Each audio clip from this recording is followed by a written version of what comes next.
अब पीटीआई का आप मुस्तकबिल इस निगरान दौर में कुछ मुख्तलिफ होता हुआ देख रहे हैं? आप समझते हैं कि अगर कुछ ताल्लुकात में बेहतरी की कोशिश पीटीआई चेयरमैन की तरफ से की जाए तो उसके कोई असरात, क्योंकि बलूचिस्तान अवामी पार्टी के नुमाइंदे के तौर पर तो वो कोलिशन में रहे हैं पीटीआई के साथ, और उस वक्त पीटीआई चेयरमैन जब प्राइम मिनिस्टर थे तो उनके बारे में काफ़ी नेक ख्यालात निगरान प्राइम मिनिस्टर इस वक्त के जो हैं वो रखते थे।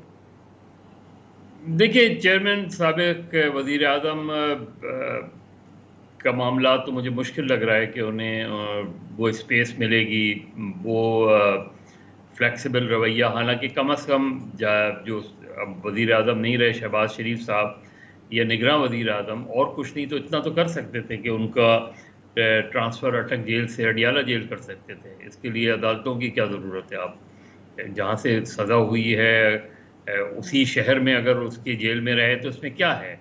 और एक साबिक़ वज़ीर आज़म को बेहतर फैसिलिटीज़, चले उनके दौर में जब लोग गिरफ़्तार हुए थे मुस्लिम लीग नून के, ख़ास तौर पे वज़रा वग़ैरह, उनके साथ कोई बेहतर सलूक नहीं किया गया था। लेकिन पॉलिटिक्स में टिट फॉर टैट नहीं होता। पॉलिटिक्स में अच्छी रवायात कायम की जाती हैं ताकि लोग याद रखें, लोग कंपेयर करें कि देखें जी, आपने अपने दौर में ये सलूक किया था और आपके साथ ये सलूक हुआ।